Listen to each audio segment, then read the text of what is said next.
Okay. Yeah, that was fun. Should I go ahead now? Okay, council, call to order the council meeting. It's a special council meeting today for Monday, July 29, 2024. We'll start off, I'm just going to take a turn reading the land acknowledgement. Here goes. For more than 15,000 years, the First Nations walked upon and cared for the lands we now call home. Anishinaabe, Haudenosaunee, Ojibwe, and many others who are families, friends, and communities the way we are today.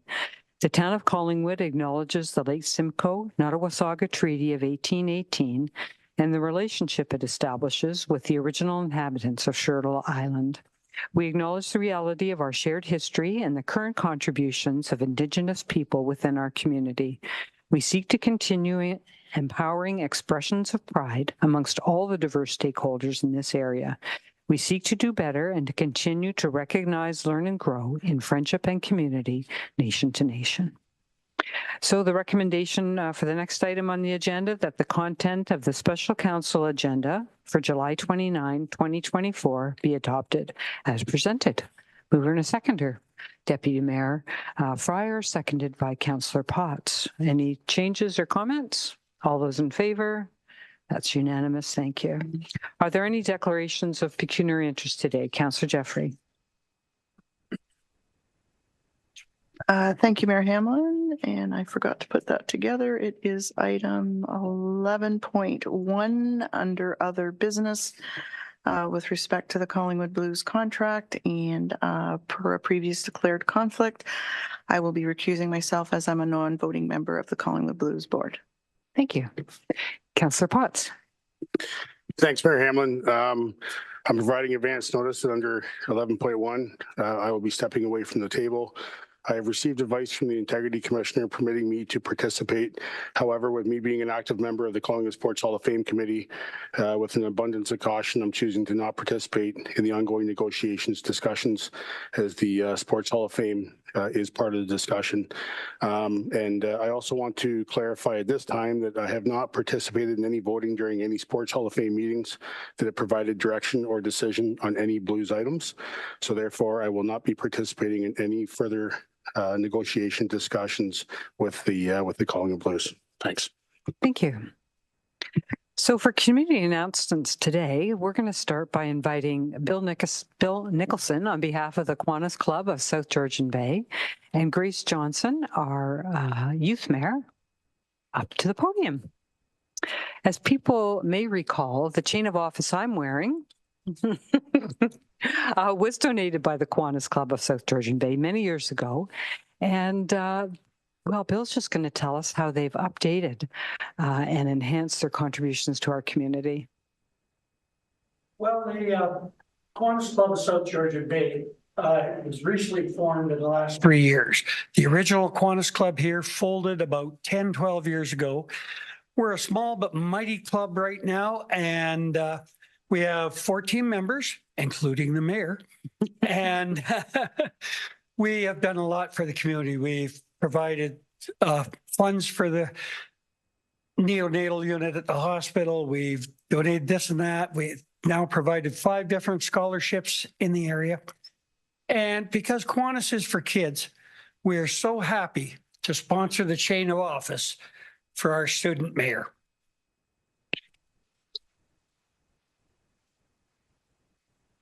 Thank you so much. We are so honored for this contribution. And I must say, Grace, you look delightful with your chains of office. Grace, congratulations. Thank you so much. Okay, the next item would be over to our deputy mayor. Thank you, Mayor Hamlin. I was able to go from our Spark last Tuesday over to welcome the Japanese student visitors at the start of their 3 weeks here in Collingwood. During my welcoming remarks, I recognized Collingwood's longstanding relationship with Kadano, and also very importantly, thank the organizers, Mark and Barbie Barca, and their team of volunteers who are assisting during the visit. as well as the billeting families for stepping into that role. This is just one of many times Japanese exchanges have been done, and they are always looking for people willing to billet. If a member of the public is interested, the contact info is barbiebarta@yahoo.ca. I also wanted to note and thank staff. There will be a special tribute concert event for Frank McNulty at the station on Wednesday, July 31st. Starting at 6 p.m. This is a chance to recognize Frank, who on June 29th passed away. And council is very appreciative of the organizers' efforts because Frank was such a great Collingwood supporter, especially in the jazz and blues community. I also got by on the 23rd to visit the site the Environment Network has and for the gardening center, and I was really impressed with the setup that they have and how it's really a community community initiative because many of the local residents are helping out. They were explaining to me that nothing goes to waste. At the end of the day, the mobile kitchen is notified of product that is stored away. And they do about upwards of 4,000 servings with their garden over the course of the year. So I was quite impressed with the setup. And again, any Tuesday between 11 and 12, people can go over, formally go over, but it's a door open policy. If you go over at any time, you'll find that the gate is not locked and you can access the garden. So those were my comments. Thank you. Thank you. Councillor Jeffrey. Thank you, Mayor Hamlin. I would just like to extend my appreciation to the residents who showed up to speak to us at the Spark event at the Alwyn gathering place there out front by the water splash pad. It was really informative, and they were so polite how they presented their good and their bad. It was very much appreciated, understanding we always have lots of work to do. And also for Save the Date, side launch days is coming soon, August 9th, 10th, 11th, I believe. So save the date. Yeah. Thanks. Okay. Councillor Doherty. Nothing this afternoon, Your Worship. Thank you. Councillor Houston. Nothing at this time. Councillor Potts. Thanks, Mayor Hamlin. I just have a quick mark your calendar. The Collingwood Sports Hall of Fame induction ceremony is scheduled for October 19th at the Collingwood Legion, promising an evening of celebration honoring 50 years of sporting excellence in Collingwood. Further details regarding ticket sales and featured guest speakers and the event agenda will be released in the upcoming weeks. So mark your calendars for October 19th. That's all I have to date. Thanks. Fantastic. Councillor Ring. Nothing at this time, Your Worship. Councillor Perry.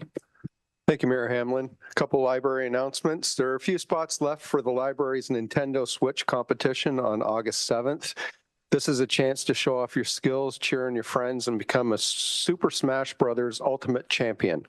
You can register on the library's website or email Christina for more details at ksokol@collingwoodpubliclibrary.ca. As well as you can drop by the library on August 13th at 2 p.m. for Star Wars themed stories and activities. Star Wars costumes or attire are encouraged. For more details, please contact Christina at the library as well. Thank you. Thank you. I'll just say that there's only 2 days left for the Portside Festival. And I had the pleasure of going on Friday night.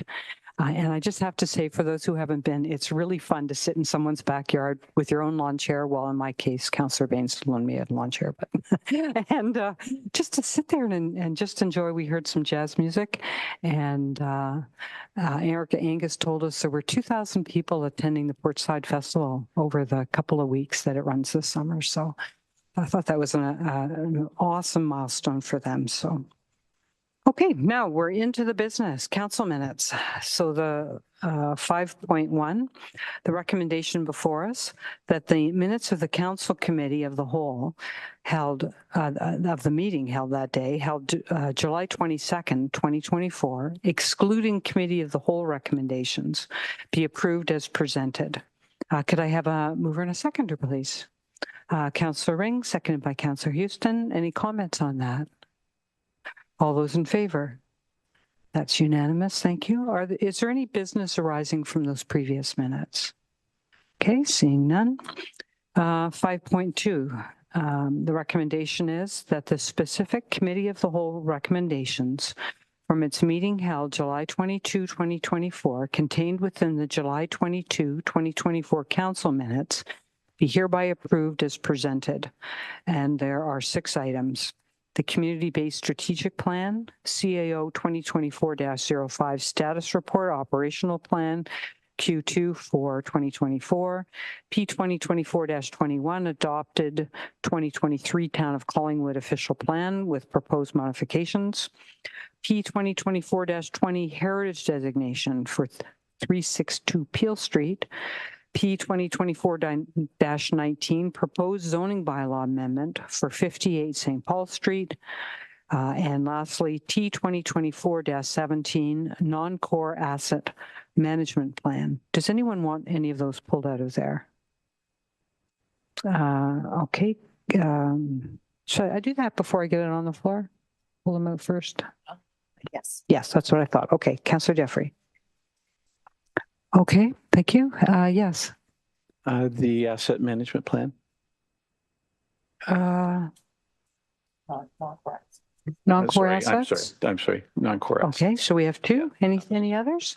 Sorry. No? Okay, so then the list is minus those 2. All those in favor? And that's unanimous. Thank you. So we'll deal first with the community-based strategic plan. Go ahead. Thank you, Mayor Hamlin. So the council contacts for the advisory committee supporting the community-based strategic plan received some notes from one of our participants, and I think they're worthy to take a look at for an amendment to our plan this evening. And shall I do them just one at a time or just read all of them and then vote one? So the proposed the overall thought was the important nonprofit sector of our economy that seems to have created a gap's been created within our community-based strategic plan. And we want to recognize things, hospital, college, potential university, and many other nonprofits that we have. And so our person would like us in vision to add within anchored by a responsible government, strong business, and nonprofit networks, and animated downtown. And recommends within the revised strategic framework, page 13, champion local, regional, intergovernmental, and multi-sectoral collaboration and advocacy, adding intergovernmental and multi-sectoral.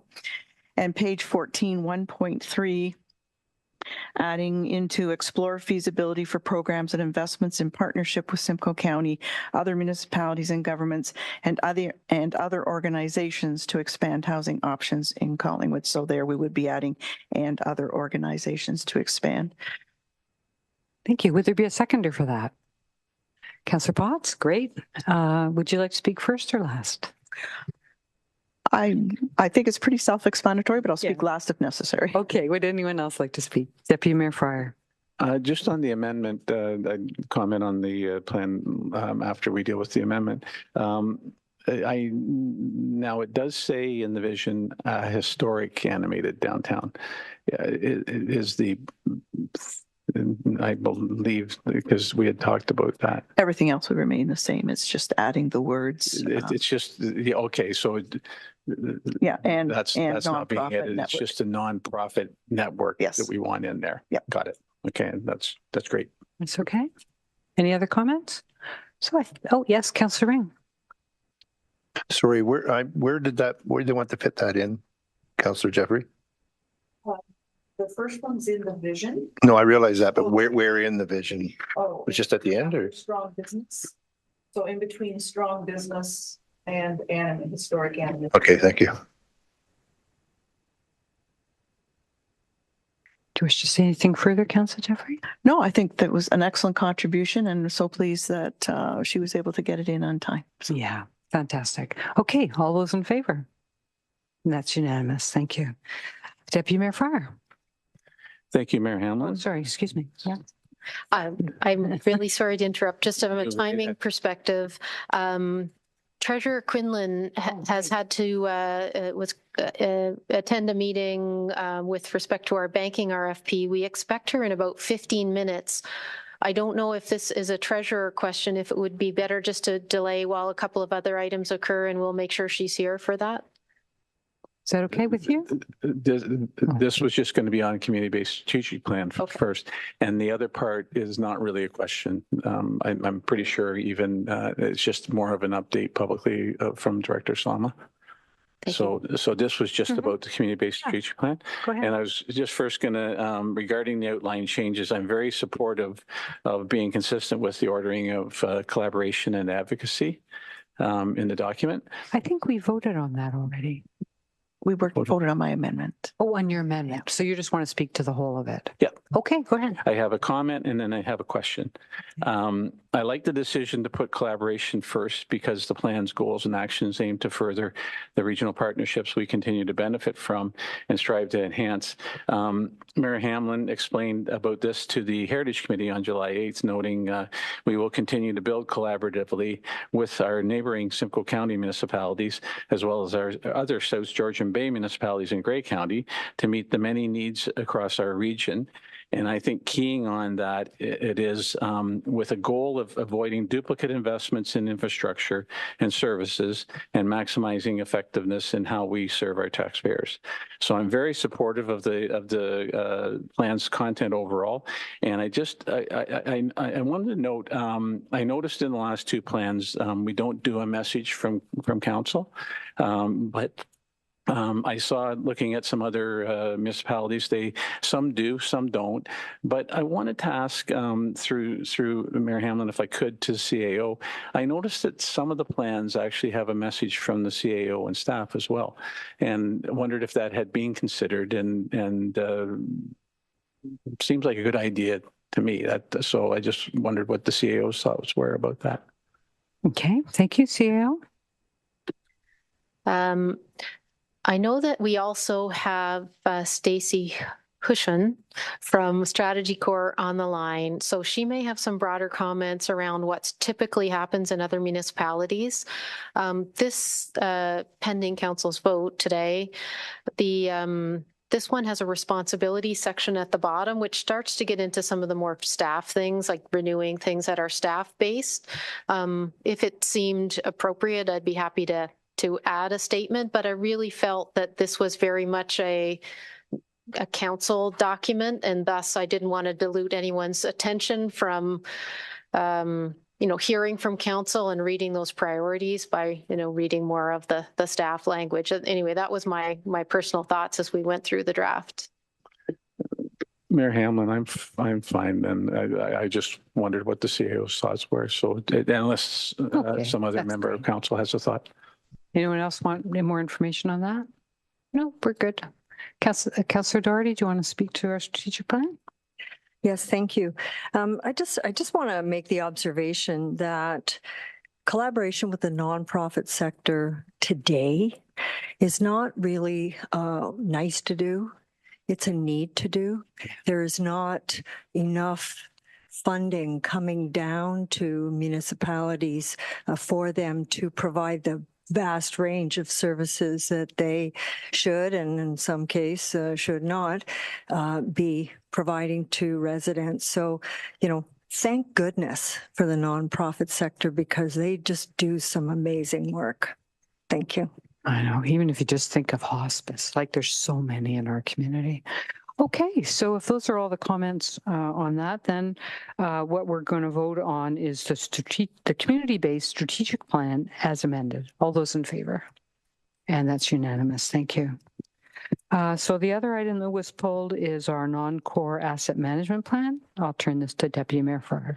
Thank you, Mayor Hamlin. And as I said, it's not so much a question as we talked last meeting about the fact that significant shortfall is what we see in the non-core, and I brought up the topic of a stormwater management fee system process that we might consider, and through the course of the week with some emails back and forth, council was able to get updated on kind of where everything is at.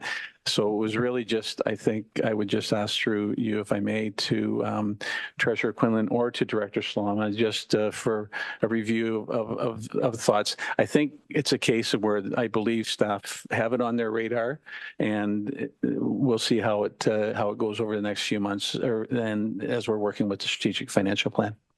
Thank you. Yeah, and I think it's also something that might be embedded in our contract with Greenland, who's doing the next phase of our stormwater management plan. Who'd like to answer this one? Yeah, go ahead, Treasurer. We're all looking at each other here. Thank you, Mayor Hamlin, and through you to the Deputy Mayor. I think that one thing that I wasn't aware of was that it is in fact included in the Greenland contract right now. So I think it does make sense to wait for that to come through and fully understand, the conditions and all the fun stuff that goes along with stormwater assets to begin with. We certainly could, if council felt it was important to move forward with Hempson looking at it. But I think, in our opinion, that it just makes much more sense to wait for that Greenland report to come forward and then to move from there. It sounds like it'll be first quarter 2025. I'll lean on Director Salama for that. So well on our way with it. And I think there's quite a few things that are coming along the way this year as well. So in our opinion, or my opinion, I won't speak for everybody else. It seems that Greenland has it in hand and that we should wait for that contract to complete. Thank you, Mayor Hamlin. Yeah, thank you. So now we'll just vote separately on the recommendation to approve the non-core assets report. All those in favor? And that's approved. Thank you. Wait, I didn't get a mover and a seconder for that. So I think I need to do that. A mover and a seconder. Councillor Jeffrey, seconded by Councillor Houston, and we already voted. So we're good. Thank you. Okay, and the last one is a recommendation that the Committee of the Whole recommendation from its meeting held June 17, 2024, be hereby approved pertaining to a specific staff report, and that is T2024-14 Investment Policy Review. Could I have a mover and a seconder, please? Councillor Potts, seconded by Councillor Doherty. Any comments or questions? Seeing none, all those in favor? That's great. Thank you. That was unanimous. The bylaw before us today is for 362 Peel Street and its heritage designation. And the recommendation is that bylaw number 2024-059, being a bylaw to designate the property municipally known as 362 Peel Street as a property of, quote, cultural heritage value or interest, end quote, under Section 29 of the Ontario Heritage Act, be enacted and passed this 29th day of July, 2024. Could I have a mover and a seconder, please? Councillor Perry, seconded by Councillor Jeffrey. Any comments on that? All those in favor? And that's unanimous. Thank you. Yes. Clerk Gomez. Yeah. Sorry, it was just brought to my attention that the recommendation from the proposed zoning bylaw amendment, the 58 St. Paul Street, for the proposed 3-story unit residential building, the bylaw wasn't pulled out separate for that one as well, even though it was included in the package. So we should pass a bylaw for that. Okay. And that bylaw will be 2024-061, actually. Okay, wait, give me it again. 2024. Okay, we have some words right here I can read. Yeah, and I'm just going to put 061. Okay. Okay, so we're going to add in a bylaw on our agenda, and the recommendation is that bylaw number 2024-061, being a bylaw under the provisions of Section 34 of the Planning Act, RSO 1990, Chapter 13 is amended, be enacted and passed this 29th day of July, 2024. And this is specifically with respect to 58 St. Paul Street. Mover and a seconder, please. Councillor Jeffrey, seconded by Councillor Perry. Any comments? All those in favor? That's unanimous. Thank you. Thank you. Item 8 on the agenda is our consent agenda. There's one item here today. And the recommendation is that council hear and receive the general consent agenda, and further that the information and opinions provided in the general consent items are those of the author and are not verified or approved as being correct. The item is Town of Wasaga letter to Minister Calandra, re-council's position on infrastructure and governance. Can I have a mover and a seconder, please? Councillor Potts, Deputy Mayor Fryer, and I think we'll vote on this. All those in favor? And that's unanimous. And I believe that our Deputy Mayor wants this pulled. Is this, or does anyone want this to talk to this? Yes, go ahead. I didn't think there's any need to pull it. The next item is the motion discussion. So I just thought I just covered it all there. Okay, that's great. Okay, so we're into motions. And today we have 4 motions to deal with. The first one is Deputy Mayor's motion, Province's Regional Review of Simcoe County. So I'll turn it over to him. Thank you, Mayor Hamlin. And the recommendation is that council support providing a supplementary submission in writing to the Provincial Standing Committee undertaking the regional review of Simcoe County. And so I'll put that on the floor and see if I have a seconder. Councillor Jeffrey. Okay. And I'd speak first, if that's okay. Sure, go ahead. All right. Earlier, I reviewed Mayor Hamlin's statement about our goal for collaboration to avoid duplication. Additionally, there's former Collingwood Mayor and Councillor, MPP, or Deputy Mayor, sorry, MPP Saunderson's, as a participating committee member on July 8th. Reflection about successes of this nature throughout Simcoe County. He said, it's interesting to me in Simcoe County, we've seen some of this large infrastructure project sharing happen organically. Collingwood has been supplying water to New Tecumseh since the late 1990s. Innisfil is providing water to Bradford, West Gwillimbury. Clearview Township is sending sewage down to Wasaga Beach. So these things all happen organically, and I think it's happening because of cost efficiencies and stretching the tax dollar. So it looks to me like he recognized too that the parties that were putting forward a position for upper tier oversight of major infrastructure, and in that particular case, water and wastewater, were failing to recognize that there has been operating successful cross-municipal and cross-border partnership initiatives with sister municipalities for decades. That oversight alone warrants a response from us and was a major factor behind my thoughts of what should be clarified to the Heritage Committee, with a reminder included of the need for provincial and federal too assistance. In addition to MPP Saunderson covering what he did, he also facilitated having Minister of Housing and Infrastructure Calandra meet with Mayor Hamlin and CEO Skinner last Monday to discuss matters related to our housing initiatives. Not just the building of new ones, but also housing enabling infrastructure matters like funding. Minister Calandra has tasked the Heritage Committee to undertake the provincial review, which is now fully focused on delivery of 4 core services: planning, water and wastewater, road and stormwater, and waste management, and is who the eventual reporting will be presented to for consideration. Mayor Hamlin and CEO Skinner have provided council with a full summary of what was a very positive meeting. In addition, they will meet with the minister along with the other South Georgian Bay mayors on August the 21st at AMO.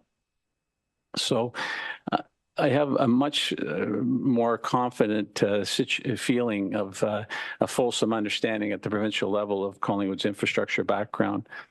Before closing off, there really wasn't much actual discussion on governance, the other area that Wasaga refers to. On that, I will note that I continue to agree with what Strategy Corps' consultant stated in the public portion of the June 20th session, while covering all the points needing to be made. That the general sense is the province wouldn't initiate governance changes unless Simcoe County themselves deemed it to be required. In that regard, I have continually updated council about the ongoing discussions at Simcoe County. At this point in time, there are no changes being put forward, which completely aligns with our stated position of being supportive of the current governance structure. So to close off, I do believe that our position should be water and wastewater remain under Collingwood's control. I appreciate council's consideration of my comments, and I'm interested to hear anyone who has thoughts on the matter. But I do believe some sort of response in regards to the uploading of water and wastewater that was presented should be made. But I'll listen to council first before deciding on the motion. Okay. Would anyone like to speak to this? Councillor Jeffrey. Thank you, Mayor Hamlin. So I think the Deputy Mayor's been fairly articulate in his reasons for the motion, and we already have the motion worded because it's on the floor, moved and seconded, correct? It just says to provide a supplementary submission. Yes, so now we're working on content, is that correct? No, I don't think so. No, just the intent that we would do it, and those are his comments and going forward for the necessity of it. Okay, yeah, I think that I had the opportunity to read a few of the transcripts, and I think the questions maybe kind of sometimes catch us a little bit off guard. And I think we were good, but I think we could be better through a supplementary knowing what the questions or what they were looking for. Mm-hmm. And I think it kind of gives us a second chance to be really specific about how we feel about not uploading water and wastewater and those kinds of things, and some of the comments that the deputy mayor has made. So I think it would be a lost opportunity if we didn't do it. I don't see any damage that can be done by doing it, I guess, would be my comment for now. So where do you see this going, Deputy Mayor, after we deal with the issue? Assuming it's voted in support, where would this go next?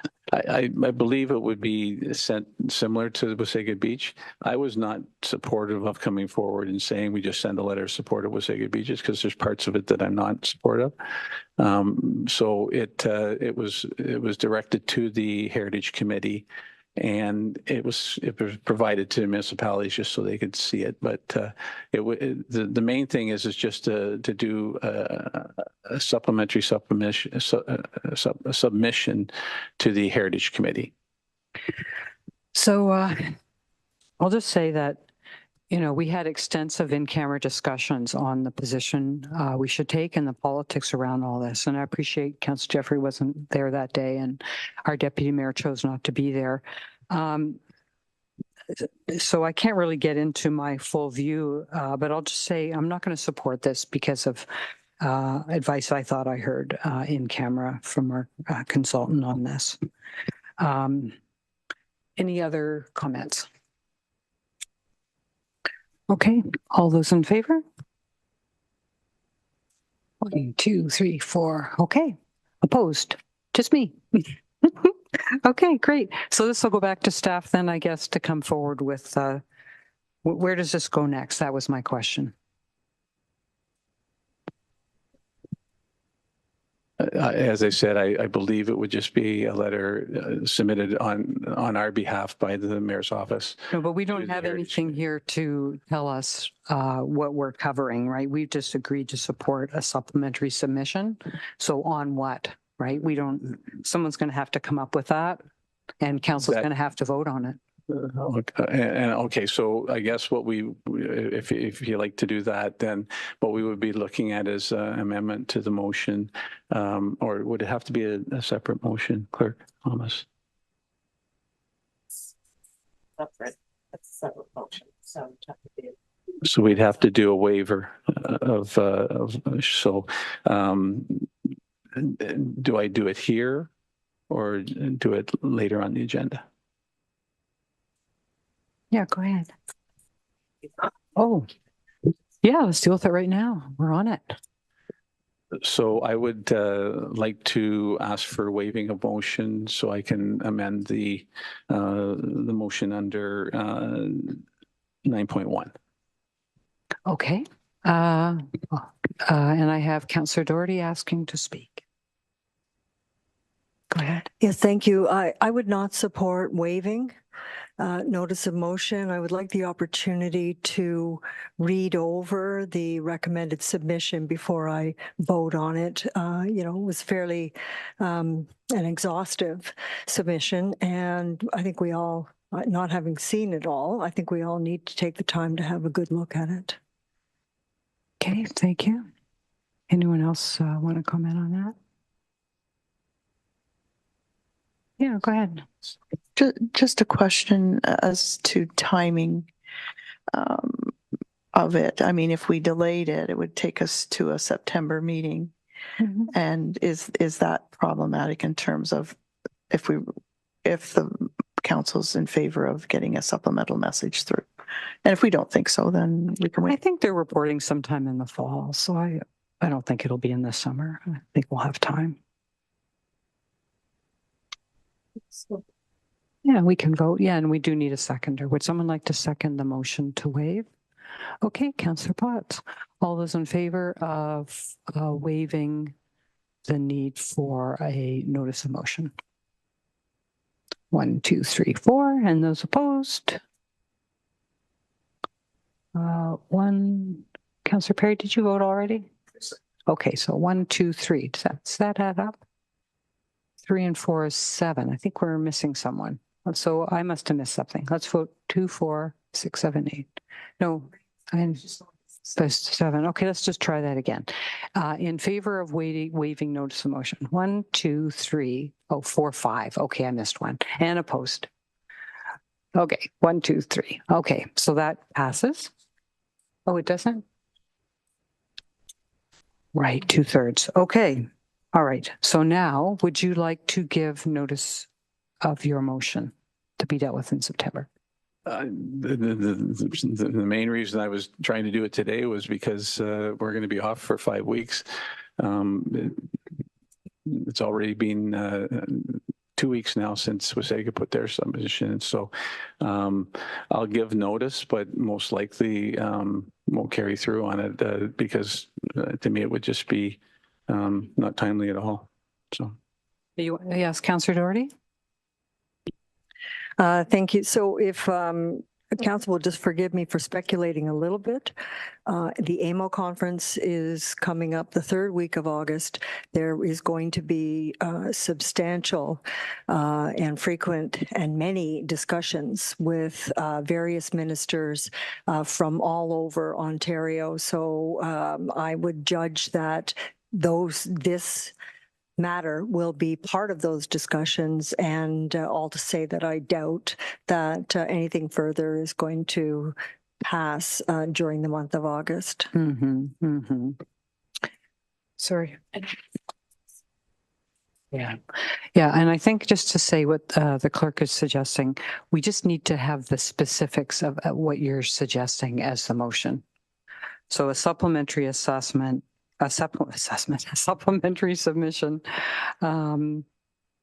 saying that Collingwood Council reinforces that water and wastewater should remain at the lower tier. Okay, thank you. Councillor Jeffrey. I was just going to say we need a wording. We voted to do it, so we need the follow-up piece. So either way, we're going to be doing it no matter what the timing is. So yeah. Okay, good. Okay, I think that's all good. Thank you. Everything's good? Everything's good. Okay. Councillor Doherty, you have the next motion. I'll turn it over to you. Thank you, Mayor. This is a request for a staff report. That council herein request a staff report regarding options to reconstitute a liaison committee or other similar type of forum for ongoing dialogue with EPCOR. Including identifying options for important collaborative efforts under its mandates or terms of reference, and that consideration be given to the potential benefit and interest of including the other municipalities that are also serviced by EPCOR. Would it be a friendly amendment to say in this area, municipalities in this area? I think it's moot because that's all that's. Well, no, I mean, they're in Edmonton. Electric. Well, yeah. Okay. Yeah. In this area. Yeah. Okay. Got it. Yeah. Okay. Okay. Would there be a seconder for the motion? Councillor Jeffrey, would you like to speak first or second? Or last? Speak last, thank you. Okay, last. Anyone like to address this? Oh, over to you. Oh, wait, Deputy Mayor, go ahead. I'll just briefly say that to me, I know there's some discussion about the format of the committee. I'd look at it as the same format as and the same function as it was doing before. I think the goal is to ensure council is up to date on the complex matters surrounding electrification, investment, green standards initiatives, and other related matters. And then to work and enhance both customer and Clearview and Town of Blue Mountain's involvement during the process. So I'm supportive of the motion. Thank you. Yes, CEO Skinner. Thank you. Just from the, I guess, process perspective, EPCOR is one cog in this wheel of making sure that we do have appropriate electricity planned for the future. A very important cog, but we do have the IESO, which is looking at the supply of electricity in Ontario, and EPCOR is what they call themselves, an embedded entity within Hydro One, which is something I just heard recently. But I just was thinking here that this really is about the electricity, the network of roles, not only EPCOR, but the others that would ensure sufficient electricity in the South Georgian Bay region supplied by EPCOR. And I just want to double check that that was the intent here, that under our new strategic plan, now we're looking at those larger things that happen within our community that we don't have direct control of, electricity being one of them. There's also long-term care, hospital, and a list of other things. So I would think this was about making sure we have good, well-priced electricity, not only with EPCOR, but beyond. Would that be correct? That is correct. And also, as the Deputy Mayor just stated, there is so much going on in the sector. And I think it's important that Council have a liaison with EPCOR so that we can be aware of the opportunities that are coming down or that EPCOR may be working with or on the behest of IESO. Also, we have some exciting projects of our own coming forward with a potential district energy system coming from the terminals project.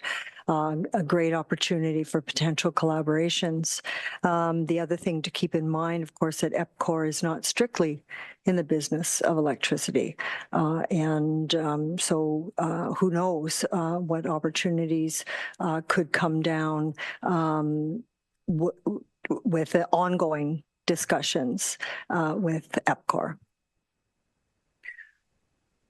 I just wanted to say this whole issue of IESO, which stands for Independent Electricity System Operator, is a crown corporation of the provincial government. And I get emails all the time from them saying, we're having seminars or webinars, or we want to hear what you think your future needs are.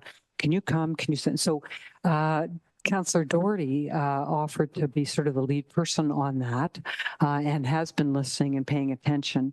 But if there's something that staff could do to incorporate into your staff report, any thoughts you may have on what we should be doing, because there's a lot happening outside of EPCOR that I feel we should be participating in, but I'm not sure how we do it. Go ahead, CAO. Yeah. Thank you. We'd be happy to mention the broader context. I do believe it may not have been Councillor Doherty that was noted as our lead for IESO at the time. I believe it was Councillor Potts, but I think Councillor Doherty sort of picked up the mantle on that. Is that right? I think that's. So that's probably why I haven't been getting any emails. Okay. All right. Well, we'll sort this out. Okay. Okay, so we're going to bring this to a vote. All those in favor? Okay, and that's unanimous. Thank you. Councillor Potts, you have the next email. Thank you, Mayor Hamlin. So this is a follow-up from the Keep Calling It Clean deputation. So the recommendation, whereas the Keep Calling It Clean Citizens Group provided a deputation to council on June 17th, 2024, and requested consideration of a number of community initiatives. Be it resolved that council direct staff work with representatives of the Keep Calling It Clean Group, Citizen Group, and BIA as appropriate to propose initiatives in the 2025 budget for council's consideration, including installing cigarette receptacles where permitted and increased signage and education for no smoking in designated public places in accordance with the Smoke-Free Ontario Act, and in particular around the Enviro Park at the Sunset Point Park and Central Park. And that council support staff and strengthening construction management plans to ensure that developers are accountable for maintaining a construction site where litter is contained and disposed of appropriately, subject to the satisfaction of the municipal solicitor, and that within normal communications with the business community, that they are encouraged to keep calling it clean and to minimize litter. And that council petition the appropriate orders of government to advocate for stronger rules and or tools to encourage businesses to eliminate single-use takeaways, as well as explore options to encourage the return and recycling of disposable vapes and vape cartridges. And I'll speak first to that. Yes, go ahead. We should just get a second. Councillor Perry, thank you. Go ahead. So this, so with the following the deputation, we have obviously recognized how much work and time contribution that the Keep Calling It Clean Group has provided to the municipality, and they've brought back to us the struggles and some of the challenges that they're obviously dealing with day to day. As I like to refer to them as the boots on the ground, and they're actually getting the job done. So some of the initiatives that they worked, there was a shopping list that had come forward, and I think this is one way to be able to capture some of the most important items that need to come forward. And then from there, it'll be an ongoing work in progress as we kind of continue on. The first part of it here is obviously the budget. When it comes budget time, there is a strong need for cigarette receptacles that can be worked in areas where we obviously identifiable places that are really struggling with the litter of cigarette butts, and along with that is to work with the BIA, and I think it's something that is really needed throughout our parks. But along with basically the cigarette receptacles and stuff is education and signage. So that's something that I'm looking forward to come budget time to see if we can maybe look at implementing that along the lines. When it talks to the construction sites, obviously we know a lot of developments and construction sites are under if you go by them, they're some of them can be quite messy with garbage litter and construction litter, and I think this is strengthening up to maybe hold the construction sites a little bit more accountable and the developers for future when they come to apply for future permitting or whatever, that maybe is something that can be added into there to ensure that they hold up on their end. And the third part was basically petitioning the orders of government. So there's a significant issue with vape cartridges and vape, just vapes in general. And I think it's something that we can try to get through the province to see if there is a way to work with our local dispensaries to maybe to lessen the burden on our environment with those kind of things. So I'll let others speak to that, but I think this everything captured in here is something that's extremely important to the community. And again, I can't go without thanking the community for their ongoing support and work. And you're moving mountains, and that's what we like to see. So those are my thoughts right now. Thanks. Thank you, Councillor Perry. Thank you, Mayor Hamlin. I fully endorse this and thank the Keep Collingwood Clean for what you guys do. Awesome. I did speak with a resident this morning when I was out on my walk, and we got into a pretty good conversation about litter and things like that on the trails. And she said the single biggest thing that bothers her are cigarette butts floating around. I don't know if this is a time and place, but to make a friendly amendment to where it says Enviro Park at Sunset Point and Central Park, I would like to see this include the outside of the arena as well, if that's possible. Yeah. Go ahead, comments. Thank you. We can, We can include it, subject to staff's further review. However, the Smoke-Free Ontario Act is pretty clear regarding a 9-meter buffer around public entrances to public facilities. So we can take a look at that, but that's one of the reasons why we talked about the BIA and working with them in accordance with the Act. But if that's a specific area you're quite concerned with, we can add it with your amendment would include subject to staff's review on the matter. Sure, I'm okay with that. I know it's just I know it's a hot spot for cigarette butts and things like that, and it's quite evident when I walk by in the mornings after a game how bad that spot really is. So anyway, we'll leave it and work it out the best we can. Would you consider that a friendly amendment? Yeah, okay. Go ahead. Before my time, I was told that there had been some concern about installing cigarette receptacles downtown. Not necessarily, not where the Act doesn't allow us to do so, but in installing them downtown at all, as it could be seen as encouraging smoking. However, in talking with the executive director at the BIA, she has some options that would match our current street furniture and could be relatively discreetly placed in key locations around downtown. So it would be our intent, if this passes, that we would continue to work with the BIA on locations and potentially some cost sharing. So I did want to mention that just in case it was instruction that was carrying forward from council that you'd prefer that not to happen. That we didn't inadvertently end up on the wrong side of where council would like us to be with this item. Thank you. Okay, well, sounds awesome to me. Councillor Doherty. Thank you. I congratulate Councillor Potts for bringing this motion forward. There is no question that, cigarette butts are ubiquitous. And whenever we speak with Georgian Bay Forever and their shoreline cleanups and what are they picking up? Cigarette butts. They're virtually non-biodegradable. But the best part of it is that if they can be properly collected, they can actually be recycled. So it's not as though they're just going to landfill.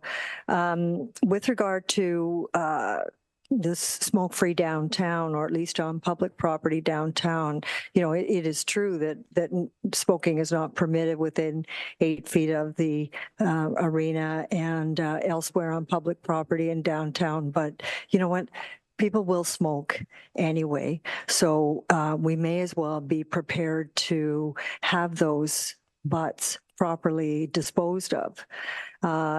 When I was in Europe, everywhere there were cigarette butt receptacles, and they were discreetly, sometimes very cleverly installed in downtowns, but it was not a problem. You did not see cigarette butts all over the ground. So I think it's we might as well admit that this is reality, and then let's deal with it.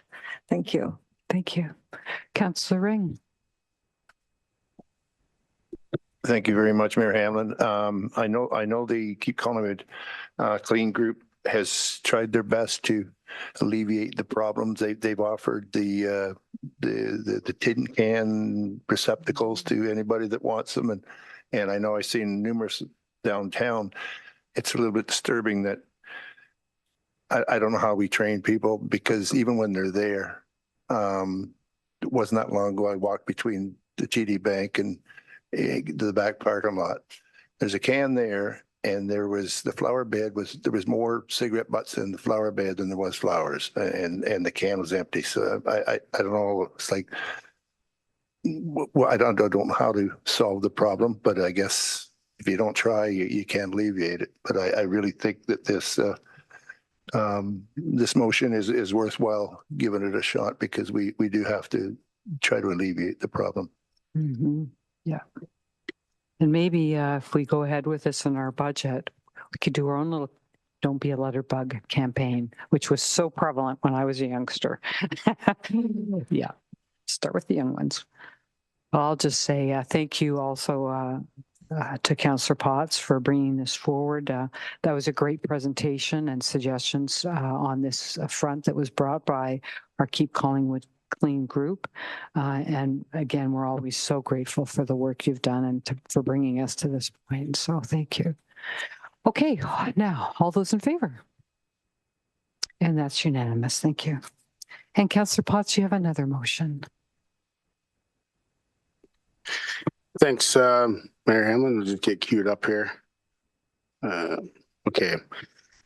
So this is regarding terms of reference for a steering committee on a MRF or multi-recreational facility. So recommendation, and I'm going to eliminate the last three words pending the findings. So I'll read it in as a recommendation that council requests staff develop a terms of reference for a steering committee for the next steps of a potential multi-use recreation facility to come back concurrently with the staff report on the results of MRF joint feasibility study.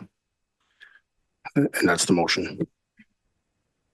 Okay, would you like, is there a mover and a seconder, pardon me. Councillor Ring seconds that. Would you like to speak first or last? I can speak first on this. Mm-hmm. Thanks. So in reasons of bringing this motion forward, obviously, there's been lots of discussion the last while regarding the arts community and the arts center. And I think at this point, with our joint feasibility study in motion right now for the MRF, there was no better timing to be able to have a steering committee put into place. So when that feasibility study does come back, that transparently we can have a committee work with the feasibility to bring back to council to see what the needs are for the area and potentially the surrounding area. I look at over the last 15, 20 years, it's been a roller coaster ride of a MRF facility in Collingwood. And I think for myself as a member of town council and to be, upfront with the community before I make, a decision on one, I need to see out of both lenses what our opportunities are for a multi-use and to see what is potentially out there. So I look at having a steering committee put into place to be able to move and to be able to do some of the legwork and to work more kind of with staff and with the consultant and to bring back a fulsome report that helps us or helps myself for the next decisions of our needs. So I'll leave it at that, and I'm looking forward to what my colleagues have to say. Thanks. Okay, thank you. I just wanted to ask staff in their view, because they're the one who's going to be doing this, does this make a difference to the task deleting the last three words pending the findings? I just want to make sure I understand the motion. Yes, go ahead, Director. Thank you, Your Worship. I kind of assume that removing those words doesn't imply that the outcomes of this study would help inform the role and responsibility of the steering committee. So if I'm misunderstanding that, I don't think it's an issue, but again, that's based on my understanding that the outcomes would still have to inform the role of the steering committee. Yeah, of course. Do you want to add something, CEO Skinner? I would, Chair, please. And I may end up with a question also for Councillor Potts pending about the approach.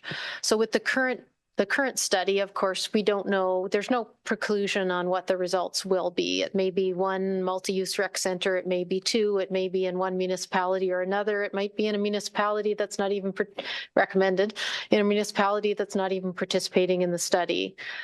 So that study, we're paying for it jointly with the town of the Blue Mountains. And I also, and I believe some members of council have met with for example, our local minor sports organizations, just to make sure that we had a pipeline to them and that they understood what the study is and is not at this point. We have a governance agreement with the town of Blue Mountain staff just for managing the consultant that basically says how we're going to go about deciding if we ever had, I don't know, let's say there was a request to do an addendum to the study or something of that sort. We need to understand how those decisions would be made. It's not one municipality or the other. We need to make those decisions together. What will happen when this study is over is that the consultant will bring back a recommendation that will be provided to both municipalities. It may have special pieces for each municipality, but it will be based on the same general set of data. And that data will involve the people who are participating in Collingwood, and it might involve kids that come from or adults that come from Wasaga or Clearview or elsewhere. But what will happen in that meeting is that typically there will be the consultant's report will come back to council, and it will have a staff report on top of it. And usually we'll say this was a well-qualified consultant and here you go with your report. Occasionally we'll say, this is a great consultant. We have some quibbles with one of the recommendations because it's expensive or we knew something that the consultant didn't know. At that point would be a good point to have procedurally, if you wished, a steering committee potentially inserted to look at what you wish to do going forward after you have received that report. We don't have a lot of options for a steering committee to steer the work of the consultant jointly with the town of the Blue Mountains. And I think that's what Councillor Potts was saying, is that once you have the report back from this consultant and you are now looking at the path forward for Collingwood, you would be essentially potentially kicking off a new project. It may be a design, it may be something else that you wish in order to move forward. So that's when I think the steering committee that you suggest would be most helpful. And in fact, you could best use their time and advice. Yeah, Councillor Potts. If I may, Mayor, so my idea was initially to establish a steering committee sooner than later, so that when that feasibility study does come back, we're on the ground running, so we're not delayed another 6 months to a year process. And I look at just last week we get options put at us for potentially possibilities of the Eddie Bush Memorial Arena as an arts center, and I look at how fair is that to our recreation community, that these are ideas that are being thrown out there, and so all of a sudden pull the white rabbit out of the hat and say, yep, that's where this is going to be the preferred location. Well, now what? So I think before I can make a precise decision, I think right from the get-go, a committee should be in place that when that feasibility study does come back, they can start right then and get working on, rely on our experts in the community to come together, just like what the Arts Center's done, and they've done a great job doing it. So I think it's prudent that we do it right away, and I really don't want to delay it any longer. Okay, just to remind you that your motion says to come back, but we've asked that your motion says to council request staff develop terms of reference to come back currently with the staff report on the results of the MRF, right? Yeah, and that's kind of what initially it was, establish it tomorrow, understanding that there's a process. Yeah. So we will have it coming back. So what the motion says, I'm happy with that, with what the motion says. I don't want to stall it any longer to make a decision. 2 big projects we all want. I want to keep this process rolling so that we have a clear vision of what we need to decide on for what's best for our community. I do know there was public engagement a few years ago, I guess now, on what was the priority, and the results were the results. And I think that in fairness to the community who have been through the 20-year roller coaster of the multi-use, that we continue to work on it to ensure that we have something that we can look at from a clear lens. Okay, thank you. Would anyone else like to speak? Councillor Jeffrey. Thank you, Mayor Hamlin. So I agree with Councillor Potts and his thinking on getting this advisory committee on the ground, and that's exactly what they were. But, he said 15 or so years. I can assure you my first vote on the multi-use, that fateful vote went down and we sent all that money back to the provincial and federal governments, was in 2003. So that's 21 years. So it's been a frustrating time period, but I think that I still get angst when the CAO describes what's coming out of this, because I don't think it's what we understood we were voting for on at the time. I don't think we understood the relationship of having that governance document. And so I think there's a lot of things with this process that I'm a little anxious about, but we'll see when the report comes back if it's well-founded or not. But I do agree that we do need this committee in place to be going and running on the ground and getting whatever background they need before the findings come out so that they can give us really good advice. And they will be the ears and the eyes on the local sports for our community, as opposed to us having to go to them one at a time. We'll have a group of them all together that can advise us in terms of how these findings impact them. That would be my vision of what would come from this committee. And so I support Councillor Potts' motion. Thank you. Okay. Any other comments? Yes, Director Cubitt. Thank you, Your Worship, through you. I just wanted to give a little bit more insight about where we are right now in the process and why a steering committee wasn't part of this initial plan. And it is really exactly what you're getting at, Councillor Jeffrey, is that it's so imperative right now that we hear from all of the user groups and the potential user groups that are in need, that are looking and that we need to serve in the future. And our concern with a steering committee too early on is that it requires a few voices to represent all of the voices. And our concern is that then people get missed or their interests aren't necessarily heard. So we're currently underway with an engagement plan in this phase that seeks to reach out and individually address the needs of all of the potential users. So that includes survey work, one-on-one interviews, focus groups, with the intention that we do reach everyone that has a stake in this. I can certainly see once we have a sense of that data and then a resulting report as to what the data is telling us and how we might best respond to the needs of the community. Then from a Collingwood specific perspective, a steering committee of representatives to then give some advice on moving forward would make perfect sense. But I feel like our objectives for this phase and the scope of the work and the sort of compressed timeline of this work would make it tricky to insert a steering committee at this point. Thank you.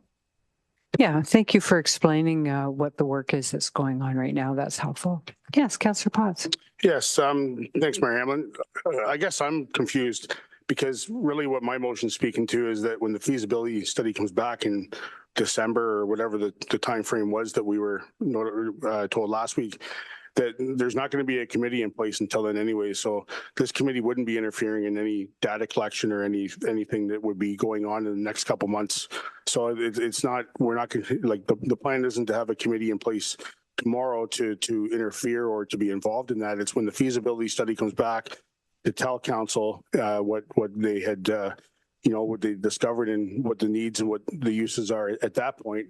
And then we would have a committee implemented to kind of carry the momentum into 2025. So I don't know if that clarifies it or if it's confusion, but this is, I would say that all the data collection should be collected or could be collected by the time when the study does come back, which the committee wouldn't interfere.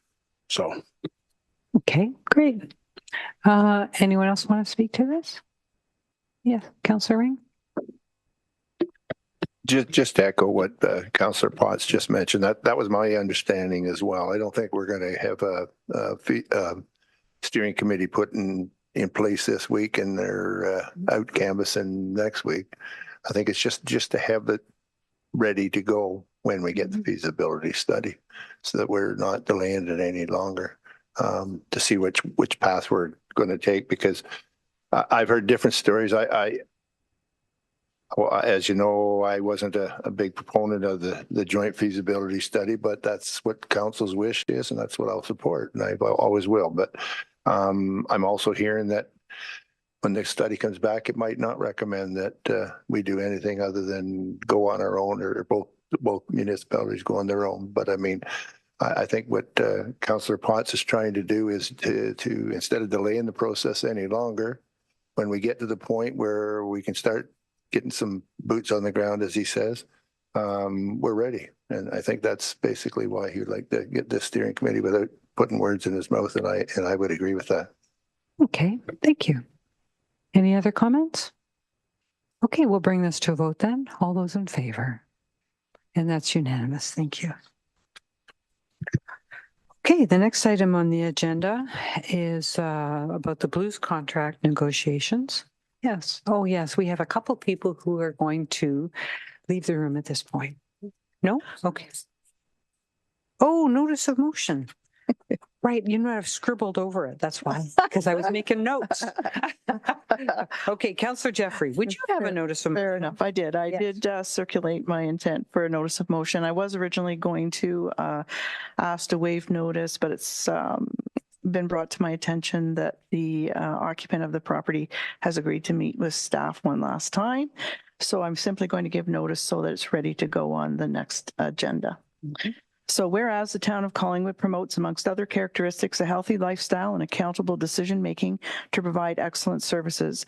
And whereas the Collingwood Council is committed to openness and transparency and have restructured the town of Collingwood's committee structure with a view to communicating with and hearing from residents with respect to matters of concern to them and perhaps not specifically covered under day-to-day operational planning lists.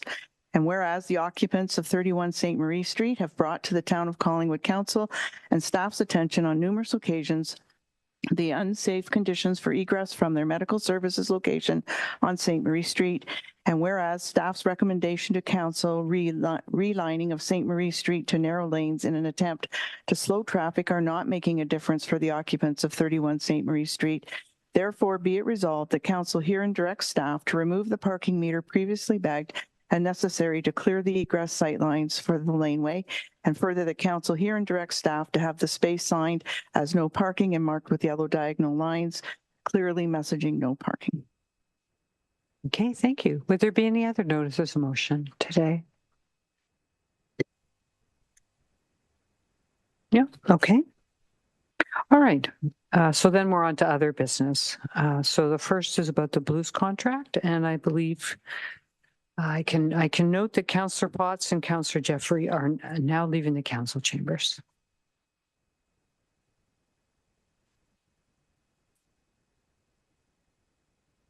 So I'll read in the recommendation that council authorize the execution of an amending agreement to the existing tenancy agreement with the Collingwood Blues for a 60-day extension or until the renewed amendment tenancy agreement is executed, whichever is earlier. And that once the renewed amended tenancy agreement with the Collingwood Blues is deemed satisfactory, that the mayor and CEO be authorized to execute the agreement. Mover and a seconder.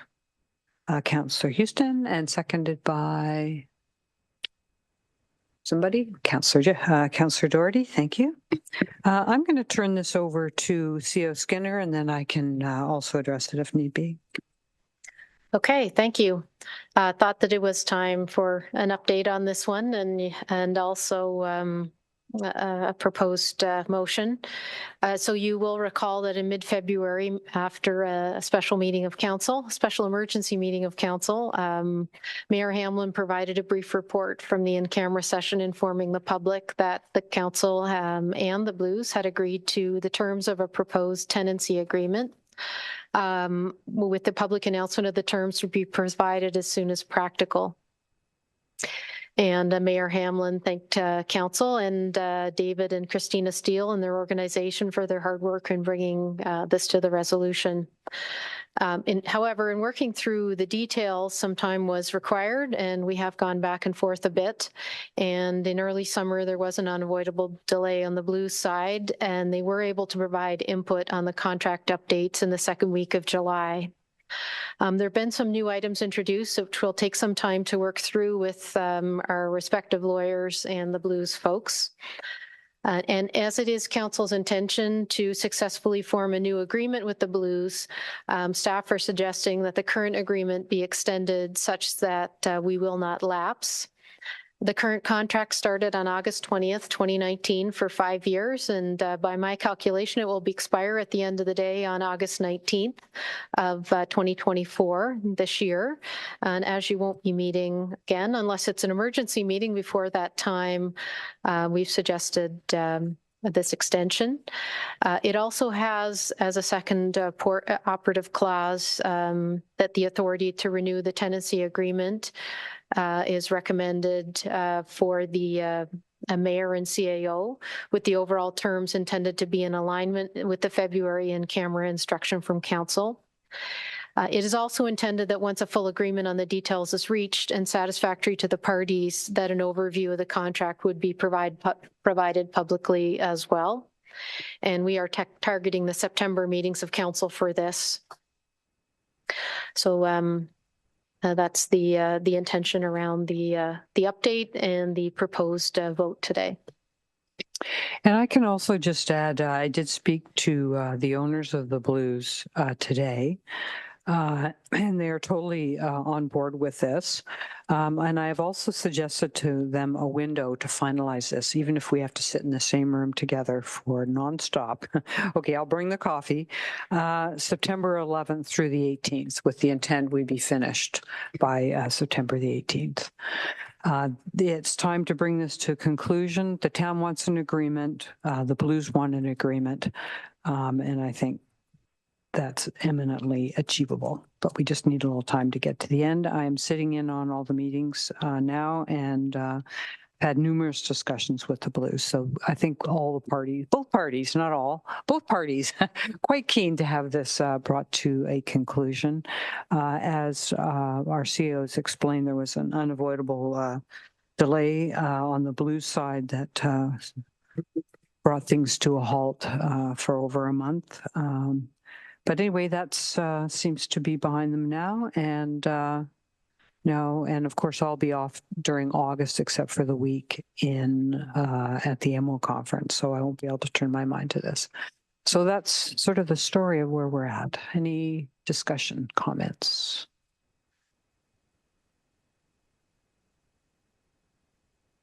Yeah, Councillor Ring. Thank you, Mayor Hamlin. I'm torn with this one because I think, well, I don't know what we can discuss now because everything we've done so far has been in camera, and I don't want to repeat anything was supposed to be left in camera. But I'm just having a hard time extending this much longer than it already has. We've been guaranteed more than once that this will get done. My concern is that we get into September. The hockey team is going to be on the ice, and the hockey team, as far as I'm concerned, it's not the issue. I mean, everybody wants to see them on the ice. We want to see another successful season, and they are a great addition to the community, and they deserve our support. But the behind the scenes administration back and forth, I know there's been a few delays, but that still doesn't make me feel any better. I'm scared that we're going to get into, we were requested a while ago for a 1-year extension, which we turned down. We are all personally getting blamed for this going on as long as it has, and the public doesn't really know the whole story. I'm concerned that if we get into the season starts in September, we get too far into September, with the 60 days, we're going to be at the end of October. If that is like, I mean, they're going to be a month and a half into the season. We're going to come back and say, look, let's just leave everything status quo. They're going to get their year's extension that we originally had denied and move on. I mean, I'm just having a hard time agreeing to any extensions at all. I know that there's a time thing, but I would think that I thought when we made the announcement that CAO Skinner had said about the picture taking and the announcement, joint announcement, we were down to one minor issue, and I'm hearing that other things have come up now. So I mean, is there stuff that the council's not aware of that? I think there's a focus on how long this agreement will be now, and there's some issues around what if it's not in the Eddie Bush, like, because what if we had a new MRF? And what if, it's not the same owners, and should there be different provisions? I would say that's partly on both parties' minds, because it would be a very long-term agreement that's being under consideration. I'm having a hard time using the rationale for that, because we need something in place now. I mean, we've got a community that I'm not going to give the history of the Hall of Fame room that built that room, and we still can't decide whether the door's going to be locked or unlocked. And I'm sorry, I'm just having a real hard time giving much more extensions to what we've already done. I mean, this should have been done months and months ago. For that reason, if I knew for a fact that the deadline that you had mentioned, Mayor Hamlin, about our first meeting or whatever, by our first meeting or second meeting in September, giving staff time to make sure that everything's in place for us to make a final decision on it, I would go with that. But going to the end of October is just, I know it does say or sooner. I'm having a hard time. So would you be happier if it was the end of September? Well, mid-September would. Don't think there's enough time. Okay, whatever you guys want, I'll decide how I'm going to vote. Yeah, okay. Deputy Mayor. Thank you, Mayor Hamlin, and I am also somewhat disappointed that it hasn't been finalized. I understand the situations that you've presented, and I don't unfortunately see any choice in some sort of an extension, or I was even thinking that we would just basically say we're not going to exercise on the lapsing of it. The fact Mayor Hamlin's not available through August would make it impossible to get it worked out in August, I would assume. So, but I'd be supportive then if that's what's going to be is a 30-day extension, then I'd like to see it completed within September. Thank you. Okay. Any other comments? Yes, Councillor Ring. Just one more follow-up, and this is not related to the agreement, other than the fact that the Hall of Fame committee is having their, it's been announced numerous times by Councillor Potts, that the Hall of Fame committee is having their induction ceremonies October 19th. And the one wish that they had a month ago was, could they know for sure one way or the other? We've had the request to rename the room to a specific person, and that was their only request. And it sounds now that we won't even know if it's going to happen. I don't think that's tied to this agreement. I'm just going to ask the CEO that question. Sorry, if I may, just before you go. Yeah. The understanding was that we didn't want to make the decision on that right away. Okay, CEO? For the reason of the Hall of Fame. Yeah, there would be no connection whatsoever between those two items.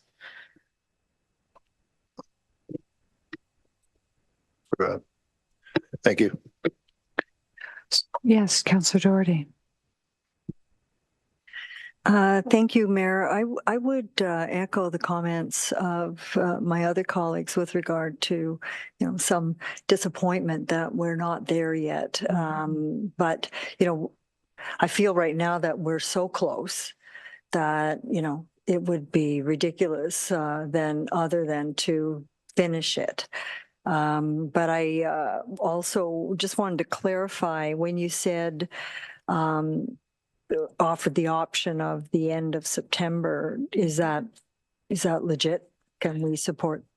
Can we vote on that? I'm going to ask the CEO this question because I am not in charge of that side of it. Go ahead. Thank you. The mayor and I, and also through her conversations with the Blues owners today, did confirm that date between I believe it's the 11th and the 18th of September would be the time where we believe we will have all the information and the people to finalize the negotiation. If we did need to go back in camera with council for some reasons of, revised instruction, if we don't stay within the parameters that have been provided on the town side, that wouldn't leave you a lot of time to attend a regular meeting. So if you did wish for it to be by the end of the month, I believe you'd probably we'd more likelihood we'd have to tee up a special meeting and take some extra time out of people's schedules. We did think that it was very important that these negotiations be fully completed by the end of September. And that time until the 19th or 20th of October was simply to allow the typical council meetings to happen on their normal dates. So if you wish to tighten it up, there's a possibility for the end of September, but we would likely need at least one special meeting to ensure that the council votes, if required, are taken. Thank you. I'm not really sure how to answer that. So the answer was yes. Okay. If everyone, as long as everyone understands, there might have to be an extra council meeting. Whatever it takes. That's what I think too. Would you like to make an amendment? Yes, thank you. So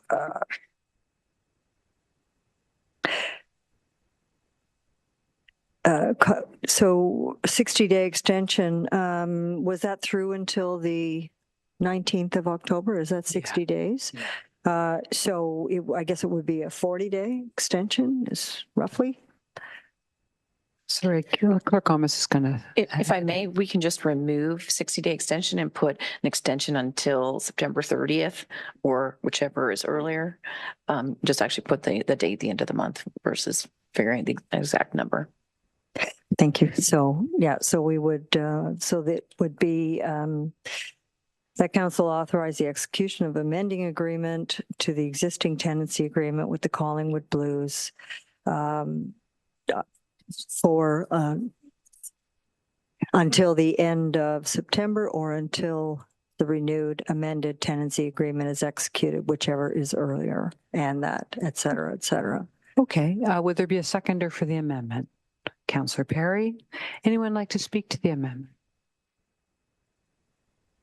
I'll just say I think it's a good compromise because I do think we'll need the time to the end of September, given the window we have in the second week of September into the third to finish this up. So I'll support that. All those in favor of the amendment? And that's unanimous. Thank you. And can I have a vote, please, on the motion as amended? And that's okay. That was unanimous. Thank you very much, everyone. Could Councillor Potts and I wonder if they can hear us if I yell. No. Okay, there we go. Councillor Potts and Councillor Jeffrey returning into the room. Thank you.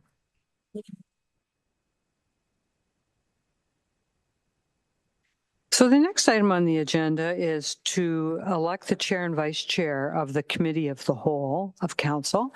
And our procedural bylaw says that this is a rotating chair and vice chair position. So every 6 months, in order to encourage everyone to take a turn and enjoy the advantages of being a chair and a vice chair, that we do this. So I'll just thank Councillor Doherty for her service as chair over the last 6 months and Councillor Ring for his service as deputy chair. There is a procedure. I'm going to turn this over to Clerk Thomas. Thank you, Your Worship. And with the regrets of Councillor Baines, we know that we could have some ties today too. So I do have the full procedure and I will read that out before we begin the election process. So before proceeding with the election, I will provide this brief overview. I will call for nominations. A member may nominate another member or themselves, and a nomination does not require a seconder and I will confirm with each nominee if they wish their name to stand immediately following the nomination. I will continue to call for nominations until no further nominations are put on the floor. I will then ask each nominee in order of the nomination to briefly explain why they are interested in this position. Nominees will have up to 2 minutes to speak should they choose to do so.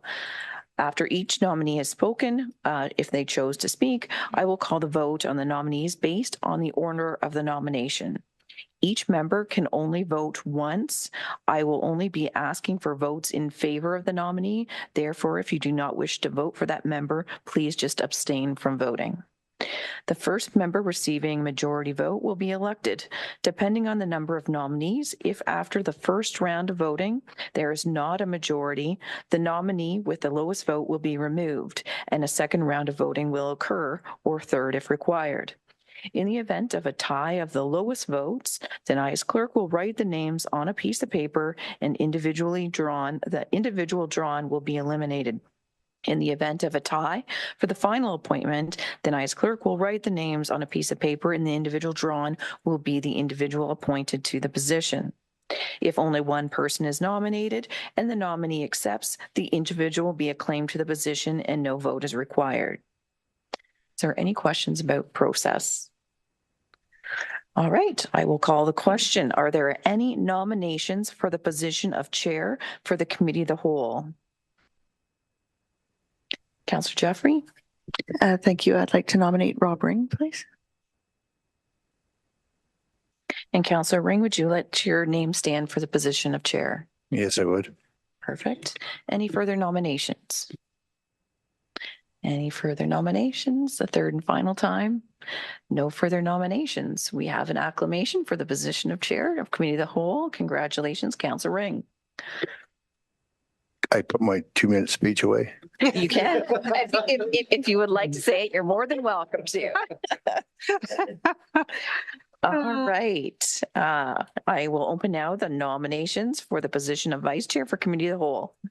Any nominations? Councillor Ring. Councillor Potts. And Councillor Potts, do you allow your name to stand? Yes, I do. Thank you. Is there any further nominations for the position of vice chair? Councillor Doherty. Councillor Perry? And Councillor Perry, would you let your name stand for the position of vice chair? I'll have it withdrawn, but I'll go next time. Thank you. Great. You're withdrawing.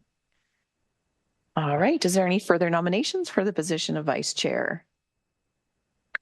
Seeing none, by acclamation, Councillor Potts will be our vice chair for committee of the whole for the next semi-annual appointment. Congratulations. Okay, no speeches, but 2 new positions. Congratulations. Okay, so we're down to the confirmatory. Oh, is there any other business? Okay, Deputy Mayor. Thank you, Mayor Hamlin. I indicated last week that regarding the comment then about my decision not to participate in the in-camera session on July 20th would be a conversation for another date. I wanted to review the pertinent information as I worked on preparing comments and a position on the supplementary submission to the Heritage Committee.